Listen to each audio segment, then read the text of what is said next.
Amigos del Descubierto, como siempre, es un placer este reencuentro semanal con un invitado con el que logramos profundizar en antecedentes y particularmente en el caso de hoy vamos a ir a la actualidad, a este momento que hoy compartimos en el país, fecha patria 19 de abril. Se trata de Ernesto Emilio Villegas Polhack, jefe del gobierno del Distrito Capital. Bienvenido al Descubierto. Gracias, Eduardo. Saludo a ti y a todas y a todos. Hoy también se cumplen 2 años de la toma de posesión del presidente Nicolás Maduro.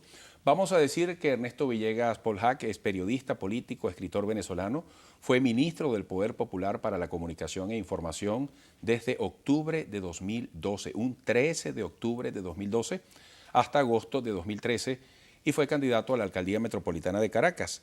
Fue designado como ministro de Estado para la Transformación Revolucionaria de la Gran Caracas en diciembre de 2013 y desde el 13 de octubre, otro 13 de octubre, exactamente un año después, esta vez de 2014, es jefe de gobierno del Distrito Capital hasta la actualidad. Quiere decir que esta semana, el 13 de abril, ya cumplió 6 meses en su actual gestión, que incluye, por cierto, para su satisfacción, el hecho de ser comandante en jefe de los bomberos, porque usted fue bombero juvenil. De aquí del Distrito Capital, así es. Así es.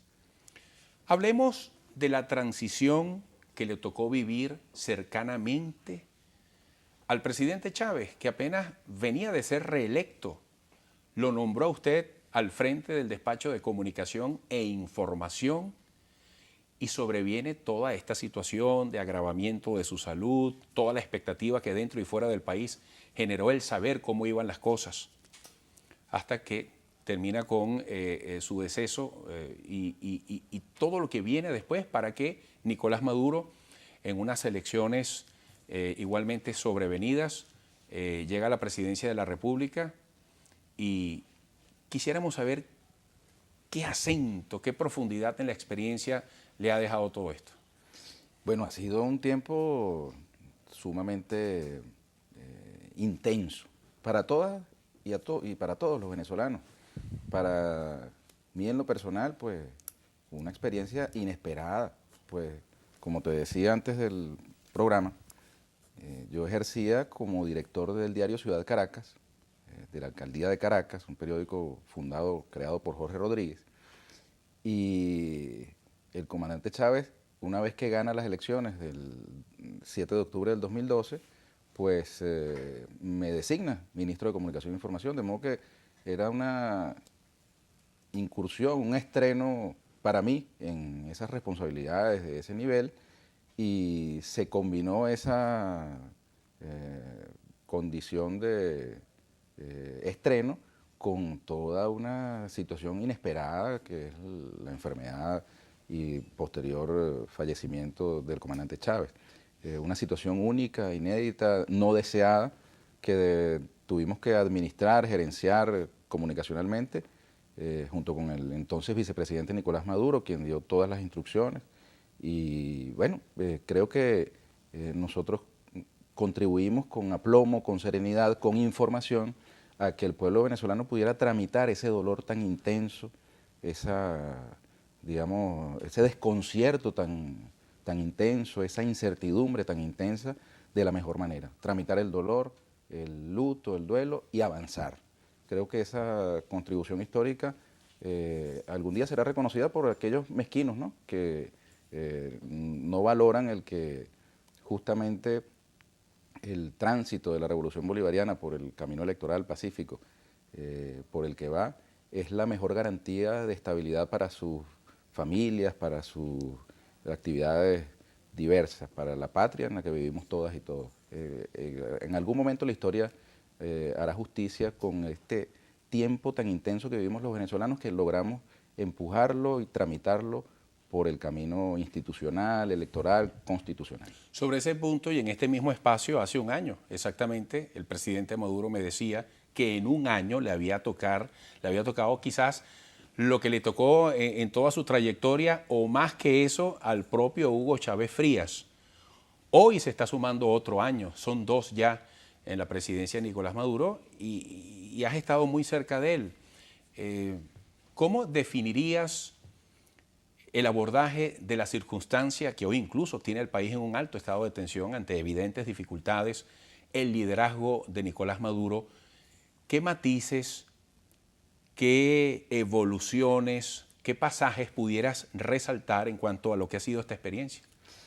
Lo primero es que al presidente Maduro nadie le dio tregua. Él tampoco la pidió, ciertamente, pero no hubo luna de miel, no hubo tregua ni siquiera durante la enfermedad del comandante Chávez, donde hubo infinidad de insultos y acciones bajas en torno a su salud, a su familia. Pero en todo caso, una vez que al presidente Maduro le corresponde asumir el gobierno, pues no hubo ni un segundo de descanso, de oportunidad de darle el chance digamos, encaminar las cosas con ese tono de tregua que normalmente ocurre cuando se instala un presidente en un país, sobre todo cuando es electo democráticamente. La misma noche de su triunfo, pues el candidato perdedor de manera irresponsable llamó a sus seguidores a drenar la arrechera por la hora en que está transmitiéndose este programa, podemos decirlo así también. Y eso le costó al país cantidad de personas fallecidas, instalaciones de salud atacadas, residencias particulares también agredidas, instituciones públicas agredidas, y comenzó lamentablemente una dinámica aventurera para algunos sectores del antichavismo que por la irresponsabilidad de sus líderes no han logrado encaminar su disgusto, su inconformidad, sus propias ideas, sus proyectos particulares desde el punto de vista político por el camino exclusivo de la paz, por el camino institucional. Han estado permanentemente en un zigzagueo entre el camino institucional y el camino de la violencia, con los atajos. Te pongo, por ejemplo, anecdótico, ya que me planteas algún rasgo que quisieras mencionar. Oye, ha sido tan intenso, digamos, el tránsito del presidente Maduro por esta altísima responsabilidad que él no buscó, que el mismo día de su toma de posesión, hace 2 años, tú recordarás que en medio de su discurso un individuo se le abalanzó encima. ¿Ah? Eso, una cosa inédita, una cosa que generó muchísima tensión en el hemiciclo protocolar del Parlamento venezolano, pues pareciera ser el signo. El presidente no le han dado ni un segundo, ni siquiera en el discurso, en su propio discurso de instalación, tuvo la serenidad de parte de la sociedad venezolana, sino que ha estado demandado permanentemente de acciones de defensa de la Constitución, de defensa de su propia integridad, de su vida, de defensa del pueblo venezolano. Oye, para quienes dicen, incluso desde la oposición, intentando salvar de ciertas responsabilidades a Maduro, que es un hombre que es prisionero de quienes le rodean, de presiones, de sectores, diciendo, el hombre es buena gente, bueno, fue el elegido por el presidente Chávez, ¿qué le dirías? Bueno, que el presidente Maduro ha tomado decisiones autónomas, para muchos incluso sorprendentes, pues, ¿no? Decisiones con coraje, con autoridad, porque el comandante en jefe de la Fuerza Armada Nacional Bolivariana y presidente de la República Bolivariana de Venezuela es él. Y algunos se atrevían a pronosticar que él no tendría la autonomía suficiente para tomar X, Y o Z decisiones, y las ha tomado con plena libertad en ejercicio de un cargo para el cual fue electo por el pueblo venezolano, y él lo ejerce a plenitud. Lo cual no quiere decir que, obviamente, no haya también desarrollado al mismo tiempo un liderazgo colectivo. Nosotros hoy contamos con 20 gobernadores de Estado, con una dirección política además legitimada desde las bases del Partido Socialista Unido de Venezuela. Hoy mismo se está desarrollando un proceso de postulaciones de candidatos a la Asamblea Nacional por parte de las unidades de batalla Bolívar Chávez. Ha venido un proceso de relegitimación del Partido Socialista Unido de Venezuela, y el liderazgo del presidente Maduro ha apostado a eso. Perfectamente hubiese podido alegar cualquier argumento para no abrir los cauces de la democracia interna, y sin embargo, más bien él le ha apostado a la sabiduría popular, a la sabiduría de las bases de la Revolución Bolivariana y en general del pueblo venezolano. Una gran responsabilidad para él que el propio Hugo Chávez Frías en aquel 8 de diciembre del 2012, una circunstancia que resultó todo un testamento para la historia del país, haya dicho, esta es la persona, ¿no? Y llevar adelante un necesario liderazgo, un compromiso. Así es, fíjate tú que Ahora los enemigos de Chávez, que siempre hablaron peste de Chávez, dijeron de él todo lo que podían imaginar como insulto, como agravio, como desprecio, como expresión de desdén. Se les dijeron todas las cosas imaginables y las inimaginables también respecto de Chávez. Pues bueno, ahora les ha dado a esos mismos que denigraban de Chávez por decir que Chávez era bueno y Maduro era malo. Que con Chávez las cosas iban bien y con Maduro no van bien, que Chávez tomaba las decisiones correctas y Maduro las incorrectas. Yo digo al contrario, justamente los enemigos de Chávez dicen todo lo que dicen de Maduro y hacen todo lo que dicen contra Maduro y hacen todo lo que dicen para derrocar a Maduro porque está haciendo exactamente lo mismo que haría Chávez en caso de enfrentarse a situaciones como las que se le han presentado al presidente Maduro en estos 2 años de su gobierno. Abril, golpe adentro, un libro escrito por ti, sobre el cual se está rodando una película basada en este texto. Has comentado muchas veces que te llevó una muy importante concentración dedicarte a esto. Antes de que vayamos a otros temas de actualidad, yo quiero que comentes la relación que puede seguir teniendo el contenido de esa revisión histórica con lo que está pasando. Este libro puede ser una herramienta no solamente de interpretación, si acaso algún camino dentro de las necesarias visiones que tenemos en el país para seguir adelante en medio de lo que está pasando en Venezuela. Mira, este libro tiene una rara virtud en la Venezuela de hoy, que es que ha sido comentado favorablemente desde la izquierda y desde la derecha, desde actores que participaron de los hechos de abril del 2002 en uno y otro bando. ¿Te lo han hecho saber? Sí, como no, incluso alguno ha publicado en la prensa algún comentario positivo, favorable. Y es que las fuentes que yo recojo acá, en su mayoría son fuentes de oposición. Yo estuve durante unos 7, 8 años como reportero, como periodista, guardando papelitos, artículos de prensa, grabaciones, videos, audios, libros que se publicaban. Y luego hice un proceso de ensamblaje de todos esos elementos, incluyendo el libro de Carmona, incluyendo entrevistas a Carlos Ortega, incluyendo revelaciones diversas de varios actores, y las ensamblé haciendo un esfuerzo de atenuación de mis propias pasiones, tratando de lograr eso que los periodistas decimos que es muy difícil alcanzar, que es la objetividad. Haciendo un esfuerzo, ¿no?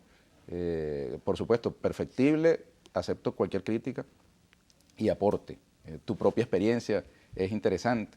A mí me gustaría incluir, por ejemplo, el papel que ustedes, los periodistas de aquí de Venevisión, tuvieron en ese tiempo. En todo caso, más allá de mis propias pasiones políticas, yo he hecho un esfuerzo de reconstrucción histórica y eso le ha valido reconocimiento al libro tanto en uno como en otro bando. Pero más allá de eso, me satisface mucho que sigue siendo un texto de actualidad, porque cuando leemos las páginas de abril del 2002, nos transportamos a aquel tiempo.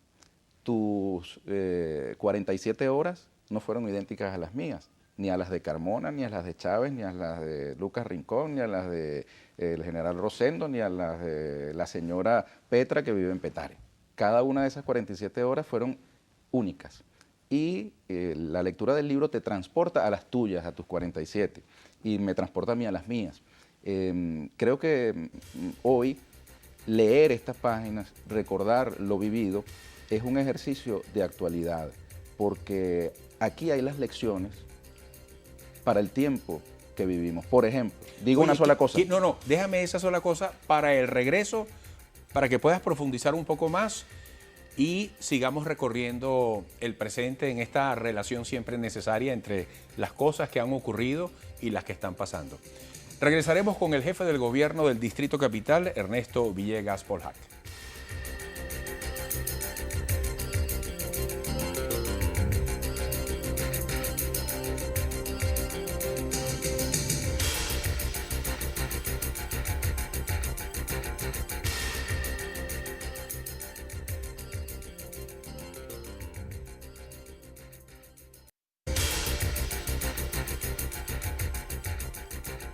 Bueno, ¿qué quedaba pendiente en la parte anterior que preferí lo desarrollaras con más tiempo en esta? Sí, yo te decía que leer este libro es un ejercicio de actualidad, es como leer un periódico de hoy, porque los actores, con sus matices, ¿no? Siguen siendo relativamente los mismos. No quizás los rostros, no todos los rostros. Muchos rostros se repiten, otros no. Pero los actores que confrontan son exactamente los mismos. Por eso yo lo digo de la siguiente manera. La tinta con la que Carmona firmó su decreto de disolución de los poderes públicos, ¿recuerda? Se destituyó a los gobernadores de Estado, a los diputados de la Asamblea Nacional, al Tribunal Supremo de Justicia, a la Defensoría del Pueblo, todos destituidos de un plumazo por un presidente, entre comillas, que juraba ante un papel ante sí mismo. Bueno, la misma tinta que utilizó Carmona para firmar ese decreto es la tinta que utilizó Obama para firmar su decreto también. Son dos decretos que están hermanados unos con otros. El decreto de Obama es la fase superior del decreto de Carmona. El decreto de Carmona desconoció el carácter bolivariano de la República Bolivariana de Venezuela, la vigencia de sus poderes públicos, su constitución, y el decreto de Obama desconoce eso y la soberanía de Venezuela sobre su territorio y sobre su población. Es un decreto que pretende ser extraterritorial, que pretende tener vigencia sobre un país distinto al que lo emite, sobre uno de los componentes constitutivos del Estado, como es la población venezolana. Sus defensores, hay defensores abiertos y defensores encubiertos, o defensores tímidos. Los defensores, tanto tímidos como abiertos, dicen que ese es un decreto contra 7 personas, 7 venezolanos. Pero ¿de cuándo acá una superpotencia mundial declara una emergencia nacional al interior de esa superpotencia por 7 personas? Eso no lo cree nadie. Villegas, para cerrar esta parte, y brevemente, siguiendo con las anécdotas, muy puntualmente, ¿cómo llegaste a la elección precisamente de esa foto para la portada? Bueno, fíjate tú, esta fotografía forma parte de un conjunto de fotografías que hizo mi tocayo y hermano y compañero Ernesto Morgado, fotógrafo de más de 40 años de experiencia. Él trabajaba en aquel entonces para el diario El Nacional y él se, digamos, metió en el Palacio de Miraflores durante las horas finales del golpe y del contragolpe. Y él pudo hacer fotografías como, por ejemplo, el escritorio del presidente de la República en el Salón Ayacucho sin el cuadro de Bolívar en el Salón Ayacucho. Sabes que Carmona descolgó a Bolívar del nombre de la República y del Salón. Hizo las fotografías de los militares cuando estaban tomando Miraflores ante la, digamos, la retoma que venía en camino. Privó esta porque esta fotografía te invita a incursionar, a transitar por el interior de este túnel, que es un túnel que conecta el Palacio Blanco con el Palacio de Miraflores. Estas fotografías de Ernesto Morgado, que tienen incluso el regreso del comandante Chávez desde el helicóptero, bajando de su helicóptero, cuando tenía el crucifijo en la mano, todas interioridades del Palacio de Miraflores, fueron recogidas por Ernesto Morgado y nosotros hemos abierto una exposición que está disponible, te invito a que la visites, en el Teatro Bolívar, allí en la Plaza Bolívar. Se exponen las fotografías de Ernesto Morgado bajo el nombre Contragolpe. Oye, vamos a gestión. Por supuesto, se pueden seguir incluyendo otros temas, todo está relacionado, pero en estos más de 6 meses que acabas de cumplir el 13, esta semana, el 13 de abril, como jefe del gobierno del Distrito Capital, ¿cuál ha sido tu mayor logro hasta ahora? Muy puntualmente, porque yo quisiera incluir varios asuntos en este tema. Bueno, varios. No son logros míos en lo personal, creo que son, digamos, aportes para la ciudad. Nosotros comenzamos creando 2 nuevas secretarías para atender 2 problemas sensibles de la Caracas de hoy y de la Venezuela de hoy. En nuestro ámbito territorial, debo aclarártelo, Eduardo, no todo el mundo lo sabe, es exactamente el mismo del municipio bolivariano Libertador. El gobierno del Distrito Capital está circunscrito al área del municipio bolivariano Libertador, es heredero de aquel antiguo Distrito Federal, ¿recuerdas? Que contemplaban el Departamento Libertador y el Departamento Vargas. Cuando el Departamento Vargas se convierte en Estado, entonces queda circunscrito a este ámbito territorial. No tenemos jurisdicción en Sucre, Chacao, Baruta y El Hatillo, que son municipios del área metropolitana de Caracas. Solamente en nuestro cuerpo de bomberos, por convenio con el Ministerio de Interior y de Justicia, de Relaciones Interiores, Justicia y Paz, actúa en esos ámbitos como un ente nacional, por delegación del Ministerio de Relaciones Interiores. Ahora, creamos esas 2 secretarías de las que te hablaba, que son la Secretaría de Seguridad Ciudadana y la Secretaría de Caracas Productiva. Las incorporamos a la estructura del gobierno del Distrito Capital en el entendido de que la seguridad ciudadana es una de las aspiraciones más sentidas por la colectividad venezolana y la Secretaría de Caracas Productiva, porque la situación en Caracas particularmente demandan un impulso de parte del Ejecutivo y de los órganos del Estado para impulsar una economía productiva. Nosotros en Caracas no podemos tener esa visión exclusivamente consumista, es decir, una ciudad que consuma solamente. Tenemos que ser una ciudad que cada vez más produzca lo que consume. Villegas, disculpa la interrupción, pero yo quisiera puntualizar. Fíjate, yo quiero entrar acá de la seguridad, por ejemplo, fíjate. Se cuenta que esta semana ya van más de 40 policías que en lo que se denomina la Gran Caracas han fallecido este año en manos de Lampa. ¿Qué se puede hacer para apuntalar la dignidad, la autoestima del policía y la capacidad para enfrentar esta delincuencia que se ha desbordado? Bueno, lo primero que hay que hacer es hacer un reconocimiento de ese fenómeno. Nadie puede esconder niveles preocupantes de violencia hacia nuestros efectivos de la policía y en general niveles de violencia que son absolutamente incompatibles con la venezolanidad. A nosotros nos preocupa, a mí en lo particular, hablo por mí, me preocupa la inmiscusión de factores externos, ajenos a Venezuela, que han importado prácticas delincuenciales que no eran típicas de nosotros los venezolanos. Esa hazaña, esa maldad, esa actitud, digamos, cruel y morbosa, eso no es propio de las venezolanas y venezolanos y deberíamos hacer un frente común entre los ciudadanos de distintos signos políticos para enfrentar ese fenómeno de la importación de la delincuencia. Ahora, frente a eso, el gobierno nacional, que tiene la competencia, está llevando adelante acciones concretas que han venido dando resultados en determinadas tipologías delictivas. Lamentablemente el fenómeno del homicidio es el más estremecedor, pero no solamente la seguridad ciudadana está compuesta por ese delito atroz, hay otros más que nos obligan a accionar, que es la defensa no solo de la vida, también de los bienes de las personas, de los niños y las niñas, una sociedad libre de violencia. Yo convoco a todas y a todos a que lo asumamos como un problema nacional. No es solamente un problema de las policías y de los policías, no es un problema solamente del gobierno, es de la sociedad toda.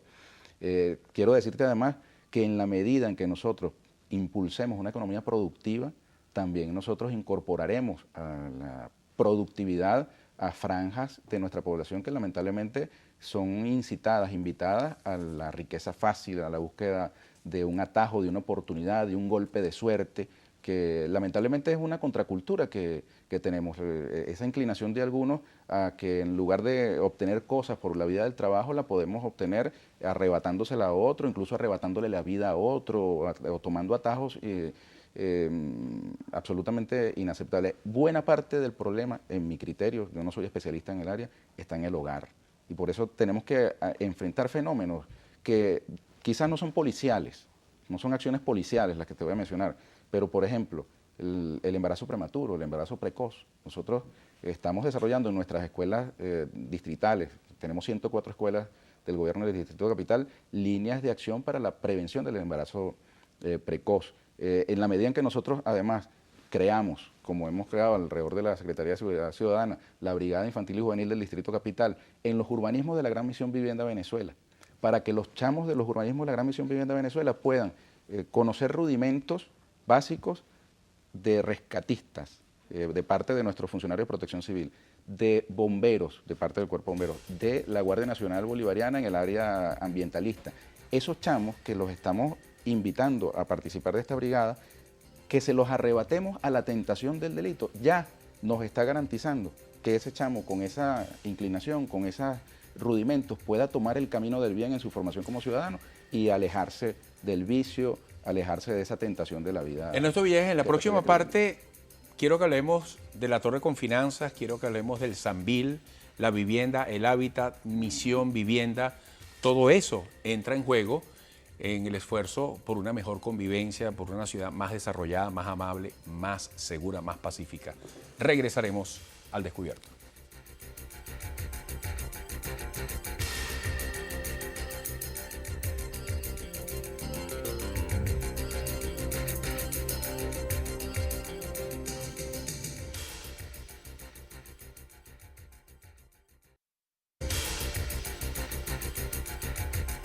Seguimos con Ernesto Villegas, La Torre con Finanzas, Sambil La Candelaria. ¿Cómo resumir lo que ha pasado en estos dos temas? Bueno, es una de las tareas que el presidente Maduro me asignó y ya al día de hoy podemos decirle a la ciudad que llevamos el 72% de las familias que allí residían reubicadas. Y nos queda apenas el 28% de estas familias, poco más de 300 familias que allí están. Hemos mudado, imagínate tú, 920 familias. Hemos clausurado desde el piso 15 hacia arriba todos los pisos, piso desocupado, piso demolido y clausurado. En el caso del Sambil La Candelaria, nosotros hemos desocupado ya no funciona como refugio esta instalación. El Ministerio de Comercio y el Gobierno del Distrito Capital están trabajando en un proyecto para la habilitación de esa infraestructura. Nosotros tenemos el propósito de que la Torre con Finanzas, incluso antes de que se vaya la última familia, vamos a utilizarla temporalmente como un centro de atención de emergencias de la Gran Caracas para instalar allí efectivos de la Guardia Nacional Bolivariana, del Cuerpo de Bomberos del Distrito Capital, de la Dirección de Protección Civil, incluso de nuestra Corporación de Servicios del Distrito Capital, que temporalmente tengan asiento allí en esa infraestructura que vaya teniendo un uso distinto y positivo para la ciudad. ¿Y en el Sambil La Candelaria qué iría? ¿Qué se está evaluando? Mira, allí debe haber una discusión, por supuesto, el presidente de la República debe tomar decisiones, pero la vocación comercial de esa infraestructura, que es su vocación inicial, debe conjugarse con usos sociales, culturales y tomar muy en cuenta el impacto vial, el impacto que una infraestructura de esa naturaleza a plenitud tendría en ese entorno urbano. Debemos ver además ese pedazo de la ciudad de manera conjunta.